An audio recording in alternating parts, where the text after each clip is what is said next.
Well, hello and welcome to the latest edition of the About Small Business podcast.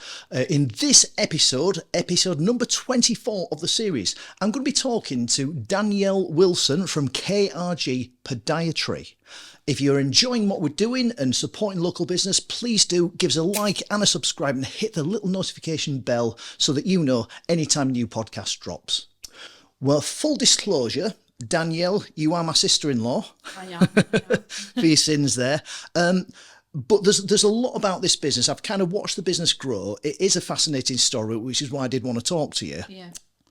The first question has got to be, KRG Podiatry, what possesses a young girl to yearn for a career looking at feet?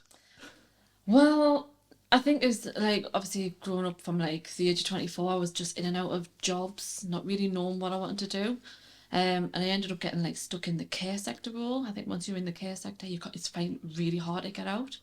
So I was working as a mobile carer, and I think I was just, it's like dead end jobs. What do I do? Where can I go from this? And then I went to college to do the access course in health education again, thinking, oh, maybe I can go into physio or midwifery or paramedics. Didn't have an instinct of what podiatry was.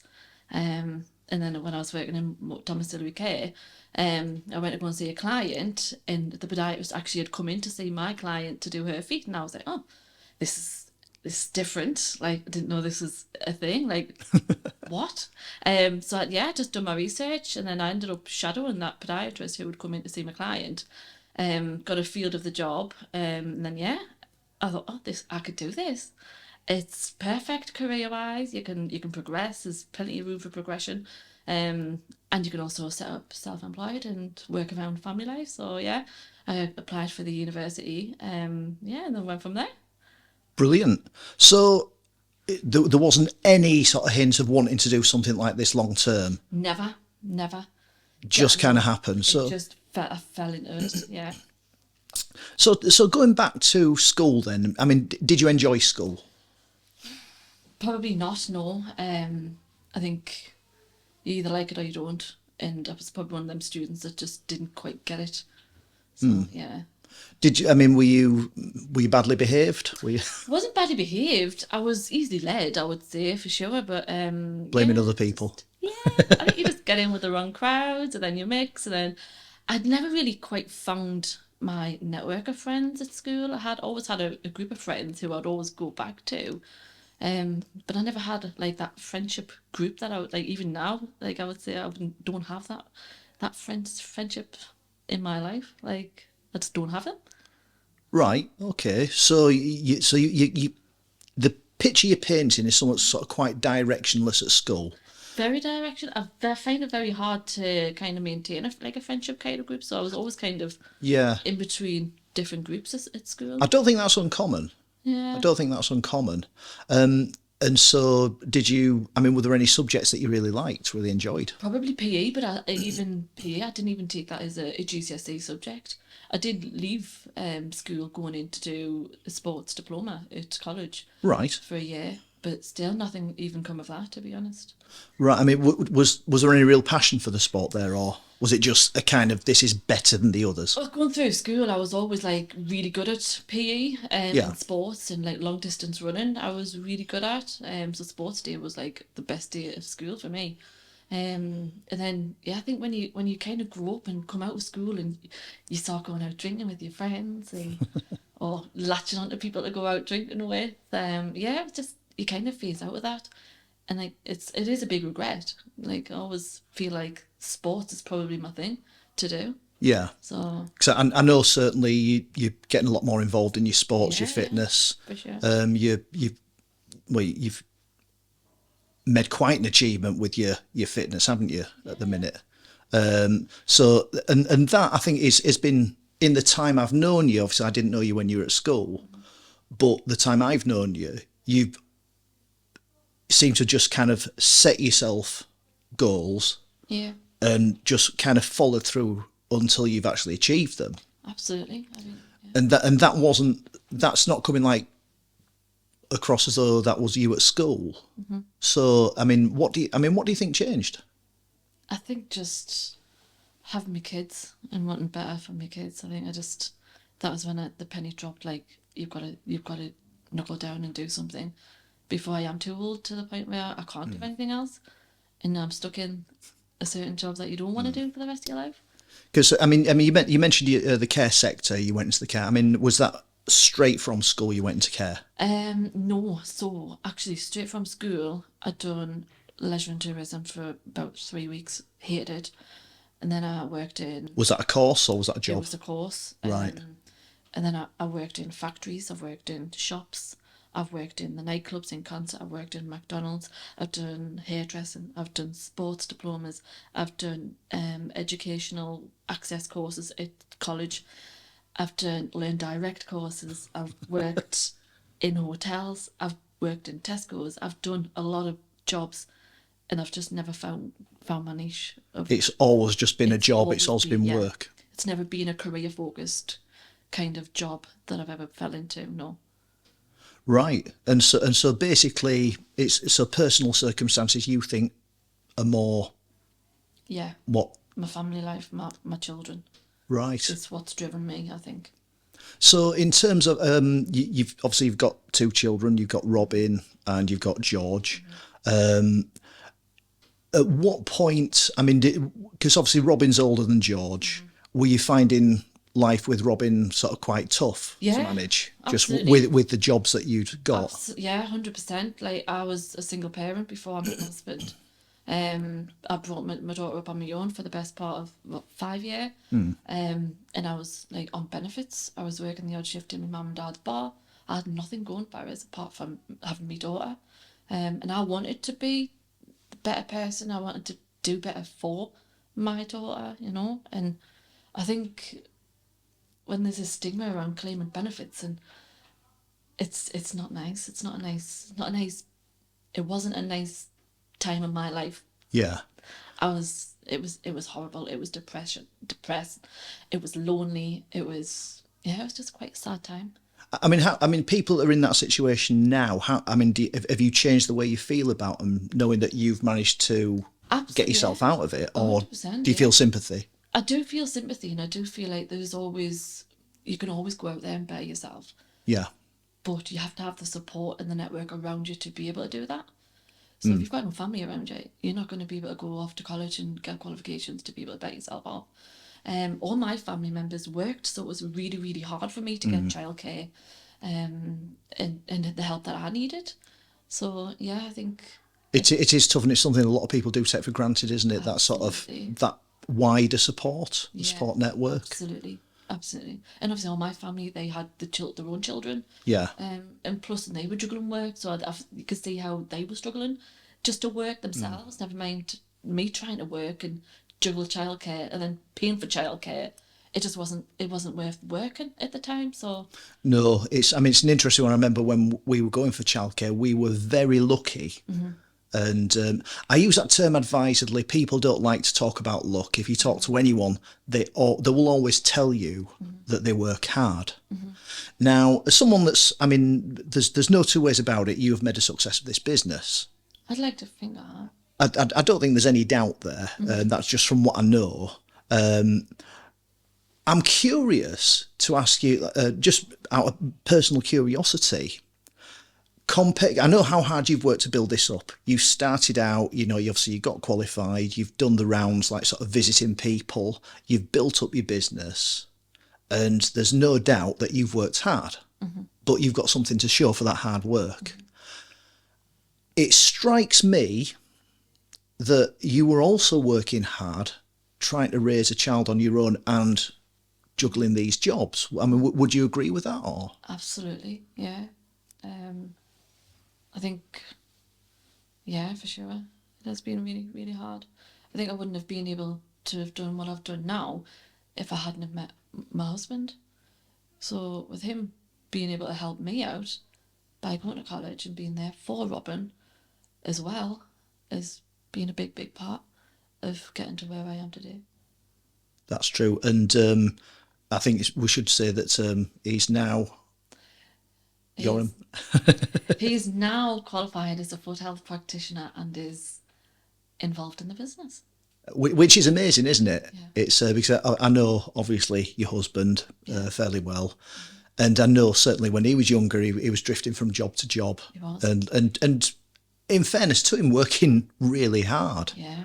at different jobs, trying all sorts of. I think now the trendy term is side hustles. You know, I've seen him doing those kind of things and achieving something from it, but he's kind of like sort of made that change of direction, and now he's. I suppose you've got your own family business kind of thing, haven't you? Yeah. Yeah. Which is amazing. So, given that we've got two situations where you are working hard,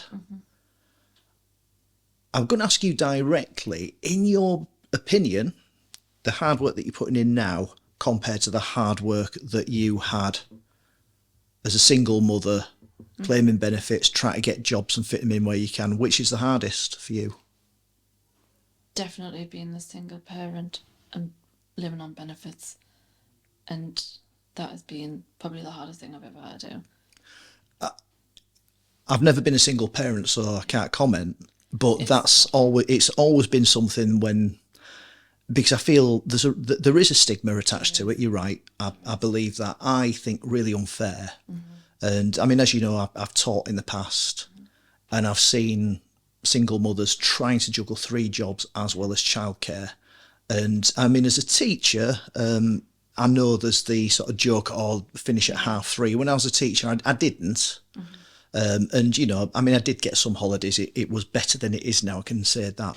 But I would put my hands up and I would put money on the fact that you, as a single parent, juggling your jobs, even on benefits, were probably working harder than I was as a teacher.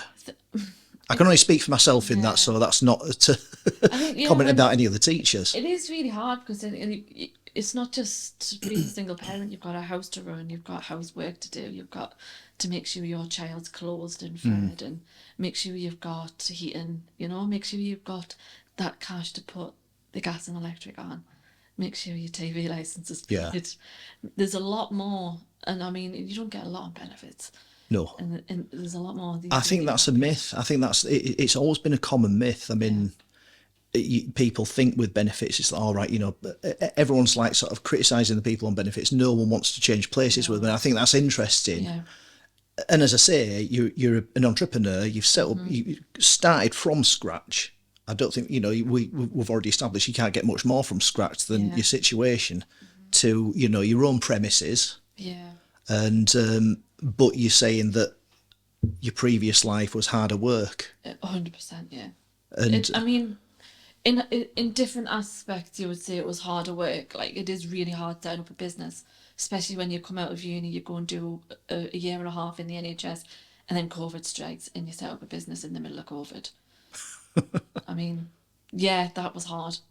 And then when you're trying to set up a business and you've got to put the hours in, so you're leaving your family at home to put the hours in to set your business up. You're working what, 8:30 till 4:30 in the NHS, and then you're coming home to do evening clinics or evening home visits just to try and get that, because the long goal was to set up your own business. yeah, So you're working 12-hour shifts to get the business up and running, as well as trying to juggle kids and everything else. Exactly.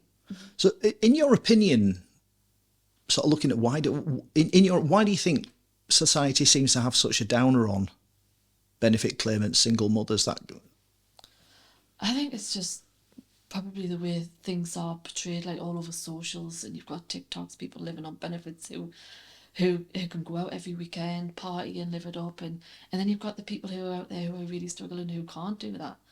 And then I think that's why you've got the stigma around it, because you've got two different people who are living completely different lives on the same benefits, having children. I mean, have you seen that? Have you seen the people that are out? You see stuff on socials, and you don't believe everything you see on the social network, and anyway, but It's just, I mean, because I'm just from my own experience, I don't know anyone whose situations that I do actually know about that is actually going out and living the life of Riley on benefits. I know people that might manage to get down the pub, but you know, that's at the expense of whatever else is going on in the I don't house. know what else goes on, or what else they're doing, or what have you. But yeah, it is really, really, it's a hard life. Yeah. And I wouldn't, if I could advise anybody, is go and do something and do better, because you can do it. Everybody can. We're all. So a bit more specific about that. I mean, if you can analysing how, because I mean, I think the first step is always going to be the most difficult. You mentioned the support that you then got from obviously your husband. It's obviously difficult to say whether you could have done it without him. I think, based on what I've seen, I think that you were always destined to do something like this because I've seen you achieve a number of goals. But I mean, what's the first step that you think anyone should take if they're in that situation? Find something that it is that you have passion for. I mean, I didn't. I kind of just fell into it, but I was already in the health sector anyway. I think it was just going to college and doing the access course. Did you enjoy the care sector? I did. Yeah. I did. Yeah, to a degree. It is long hours, draining hours. You're in the house. You get up at 6 o'clock. You got to start going out doing morning calls, and then you're back home, and then you go back out to do dinner calls, then you're back home, and then you're back out on evening calls, and then you're back home, and then you're back out again for bedtime calls. So that could be a 12-hour day, but you'd only get paid for 4 hours. That's ridiculous. Yeah, but then you've got to maintain and find childcare for that whole day. I remember when I was at college actually, and I had friends who worked in a bar. And they were doing split shifts. And I just remember thinking at the time, I mean, I suppose this is how entitled I am, but I remember just thinking, what, so you've got to go in and then you've got a couple of hours off that you're not getting paid, and then you've got to go back. That seems like really, but your situation in the care sector, and is that common then for? It is really common in domiciliary care, yeah. Right. Really is. That probably explains why we've got a bit of a problem with it, doesn't it? Well, exactly. Yeah, you're out working 12 hours a day, but actually you're only getting paid for 4 hours for the actual work, but then you've got your travel time in to put into that as well. So it's pretty, I would say it's pretty messed up, the care sector, in aspects of hours of work. I think if it was to, I don't know how you would ever be able to juggle it around, but yeah, I think it is what it is. Yeah. I don't know if it would ever get better. I don't know if it could get better. I suppose we're all going to need it at some point, I suppose, that way. So. Okay, yeah, absolutely. It's so you're in the care sector, and you've done a few access courses and things like that. I suppose the key to any business success is finding a niche and exploiting that and recognizing that demand. That's something that you must have done with this. At what point did you kind of realize actually there's a need? So obviously I'd done the access course, still didn't know what I wanted to do, and then it was I think you've got 3 years after the access course to apply for uni, and I think it was about the second year after I'd done the health diploma, what's it called, the access course, and I was still working in the care, and that's when I actually come across it. So I was actually a year away from not being able to go to uni and completely wasting a year being at the access course to get my diploma to go into uni. And it was when that lady come in to see one of my clients, I was just chatting away to her, and she basically confirmed it's quite an in-demand job. There's always room to make money. There's always going to be clients out there who are always going to need that toenails clipped, or they need the corn removed. Or everyone's got feet. Yeah, and you know, if they're lucky. It's not elderly neither. Like, I see kids, I see middle-aged people, I see the elderly, I see a variety of ages. So you're not just subjected to the elderly clients. There's a field for all ages. I suppose with any specialist medical care, your first port of call would be the doctor. Usually, yeah. I mean, I think when you mention the word podiatry, nobody actually really knows what it is, because it's like a newer term for chiropody. So that's why I've put the chiropody term into my business, because nobody knows what the podiatry is. So yeah, it's is that right? I didn't realise that. Yeah, because it's podiatry is a more modern terminology for chiropody. Yeah. So it's just. Can doctors kind of help with the sort of problems that you solve? Can doctors help you with it or not, or is it a case of waiting lists? Or yeah, so sometimes I get GPs ringing me to see if I could see X, Y, and Z for X, Y, and Z reasons, because they don't have the facilities or the tools to be able to perform whatever that we needed done. I often get clients who's been at the doctors to come maybe to get the toe drained or something like that. Right. Something as simple as that sometimes the GPs can't do because they don't have the tools to do it. I get quite a lot of patients come up who are waiting on the waiting lists, and the doctors have said, "Oh, can you squeeze somebody in because they're never going to be seen and they're in desperate need." Right. So I do quite a lot.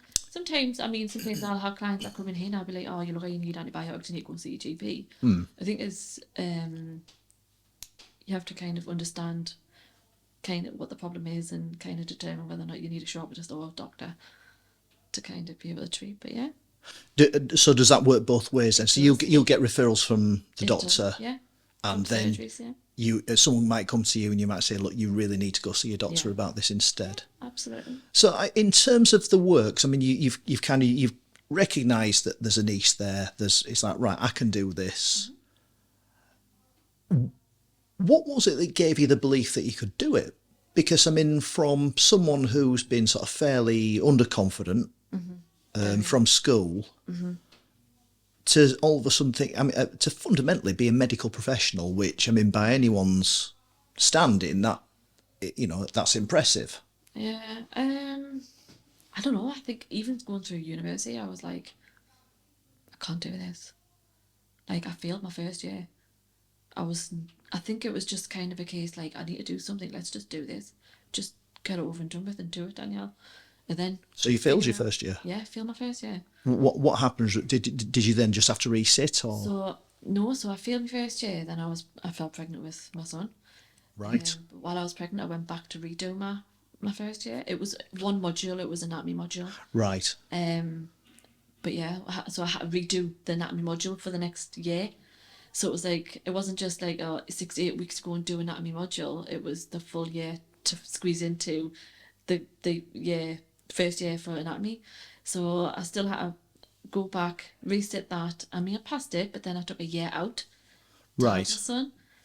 And then I went back after, and then we done the second year. And then finished your second. Finished. And was it a 2-year course? It was a 3 year. 3 years? So you're then doing years 2 and 3 with a young son? Yeah. Wow. Yeah. Exactly. So that certainly is a juggle. I think by anyone's description, that's quite remarkable. So if I obviously had my husband, I wouldn't have had George, I wouldn't have been able to do it.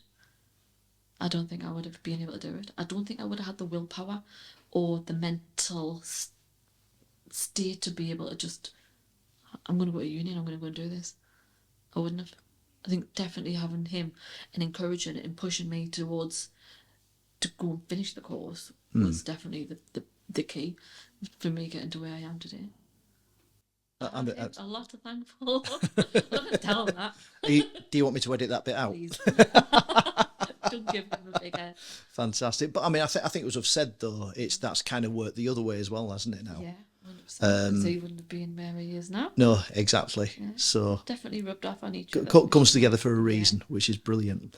So, you've mentioned you're getting a lot of referrals. I mean, when you then, because, during COVID, you were working NHS. In the NHS, weren't you? And you were, and remember you were out and about an awful lot. Yeah, so obviously you're still in the community base, so you'll go from one base to another base. You could spend a whole day in one other base. Then you would have domiciliary rounds. It was I loved my job. Yeah, absolutely loved it. I thrived in it. But then when COVID struck, that was it. That's probably mentally when COVID struck, because we were in the community, and then our services had completely shut down. So obviously, when I was doing the NHS, I was also doing evening work on my business. And then my phone was going crazy because obviously the NHS had shut down services. Private practice was just going up. Right. So okay. That's what gave me. I mean, I have COVID to thank for.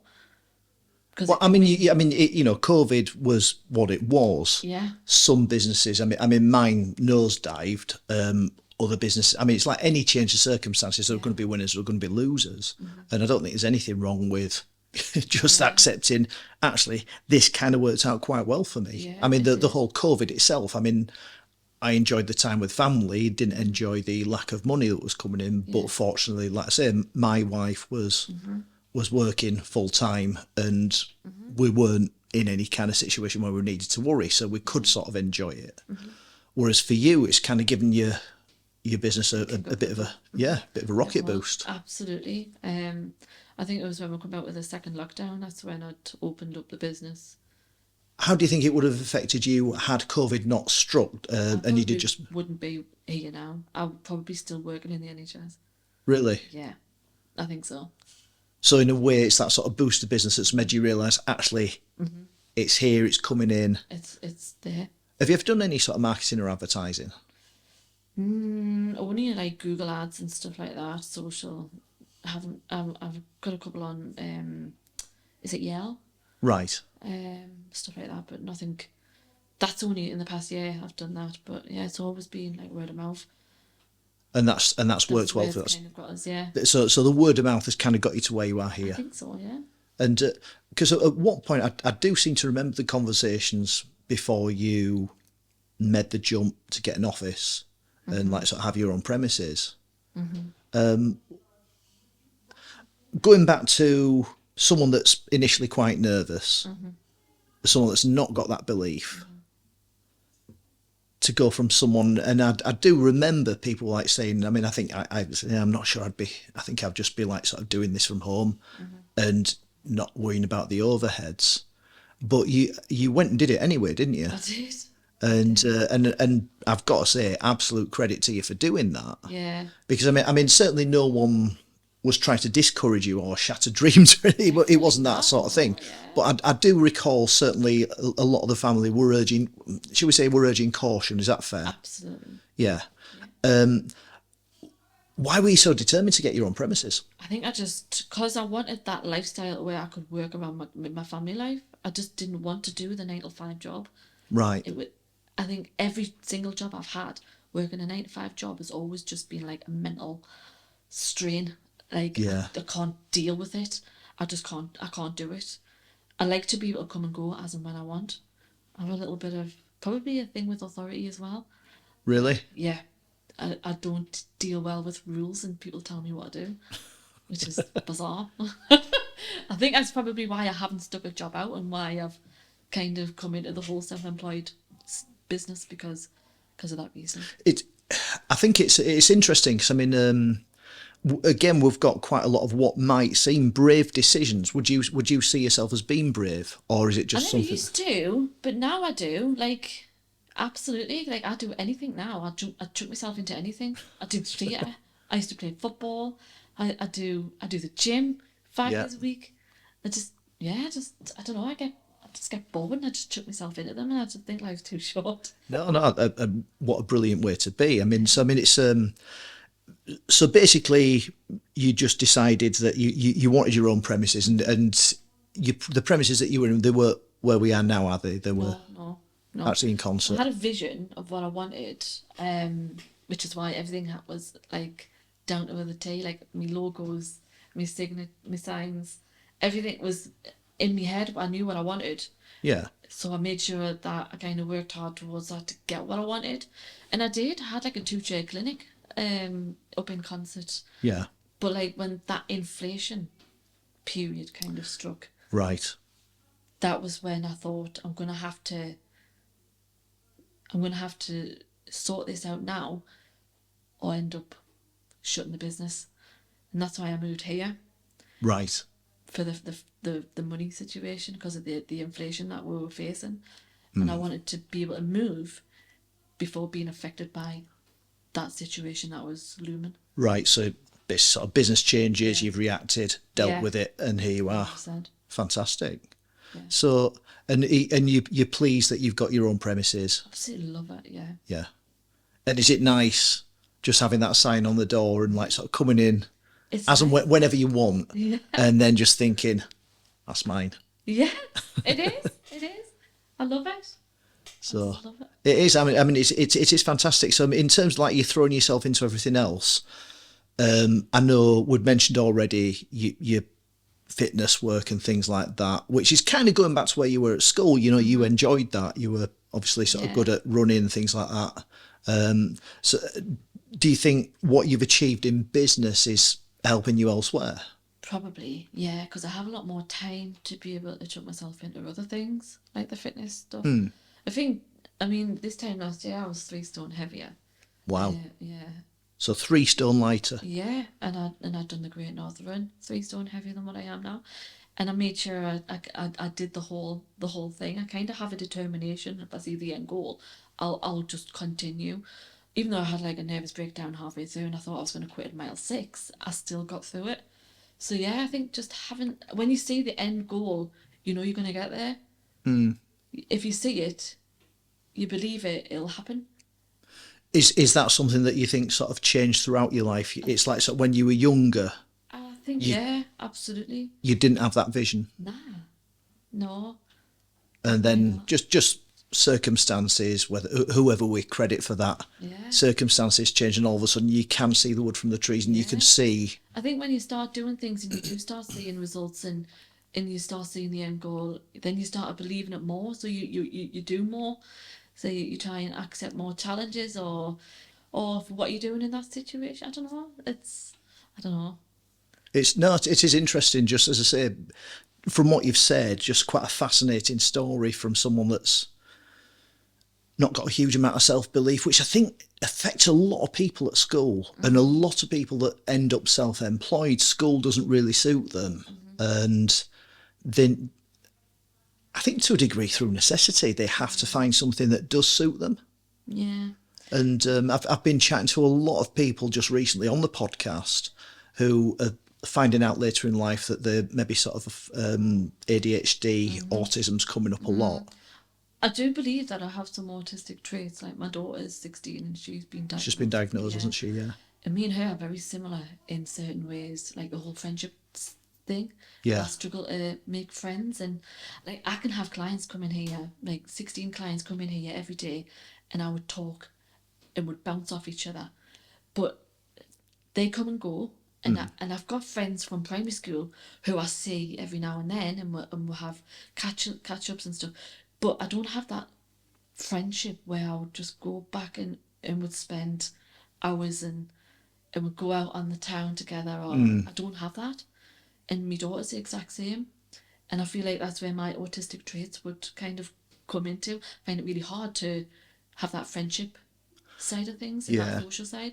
But coming into work and chatting to patients kind of just falls off the top. Sort of compartmentalised for you, and it's a little bit. Yeah, it's interesting. I mean, I was told by someone who is more of an authority on the subject that as soon as you go into self-employment, people with ADHD, autism, the percentage of the population does tend to rocket.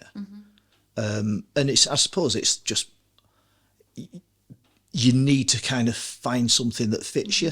Yeah. And because society as a whole doesn't seem to fit you, you kind of have to make your own thing. 100%. It's which is interesting, yeah. So it's so you, as far as you're aware, you've not got any diagnosis. Is it something you've sought to? I've often done like the online quizzes and stuff, but yeah, so it always comes up like you have autistic traits, but to get put through neurodevelopment and get assessed for, it's quite a lengthy time. I waited 5-6 years for my daughter to have diagnosis. And it was challenging. It's a long time, isn't it? It is. So I think, and then you've kind of got to say, okay, now you know, but what now? Yeah. Which fundamentally, you're kind of left to your own devices. Make your own way anyway, don't you? Yeah. So that's the thing. Yeah, I do think there's some traits there, but I don't think I would go as far as actually getting a diagnosis. If I can recognise them, and then work on them that way, then I think I would be okay. Just okay. Winging it like that. No, that's it. I mean, as I say, it's worked for. I mean, out of everything that you have achieved so far, I mean, what are you most proud of? My children. You have to say that. Yeah, my family.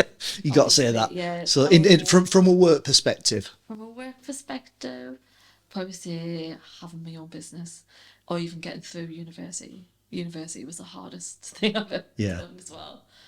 I wouldn't do another degree. I mean, see, it's interesting. Were you not tempted to give up after that first year? I was, until I had my son. Obviously, I took a year out to have my son. And then I was like, I was working in a hotel, room cleaning, after I had my son. Like, I do not want to do this for the rest of my life. No.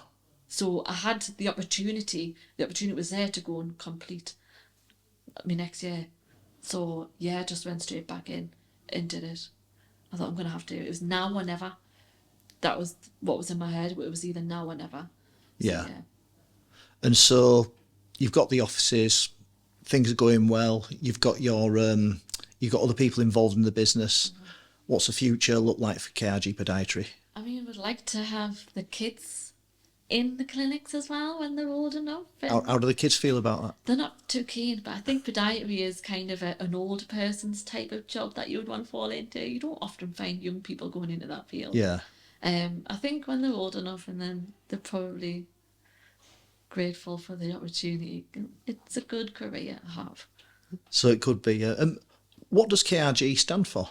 So, KRG are the first initials of the kids. So obviously Michael has his daughter from a previous. Right. And her name's Kyla, and then my kids Robin and George. So I just thought it would just be a nice. I don't know why I never worked that out. I'd probably get into trouble for not working that out. Nice touch to keep the family in the business, because That's a really, really nice way to do things, actually. And so your initials or your husband's initials don't figure into it.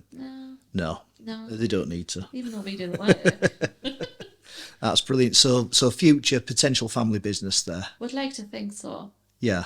I'd like to think so. Business is doing really well. We would like to move into a bigger premises eventually.